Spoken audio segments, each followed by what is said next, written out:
என்னடி எல்லாரும் நின்று நின்று முடிச்சு முடிச்சு பாத்துக்கிட்டு இருக்கீங்க? போங்க எல்லாரும் போய் வேலையை பாருங்க.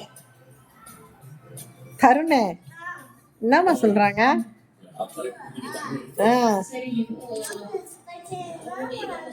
எங்க எழுத போனாங்க?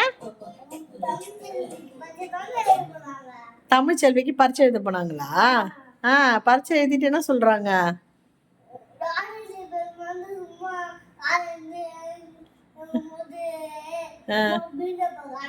கார்ல ஓஹோ கார்ல இருந்து இறங்கிட்டு வந்து பில்டப் பண்றாங்களா? எப்படி பொய் சொல்றாங்கல்லம்மா? ஆமா பொய் சொன்னா சாமி கண்ணை தாண்டி குத்தும் தங்கம். யார் கண்ணை? அந்த ஆட்சி கண்ணை குத்திருமா? ஆட்சி கண்ணியா தமிழ்ச்செல்வி கண்ணியா? ஆட்சி கண்ணியா? சரிம்மா, இனிமேல் இந்த நாடகத்தை பார்த்துட்டு போய் சொல்லாதீங்கன்னு சொல்லலாம் தமிழ்ச்செல்விக்கு, சரியா?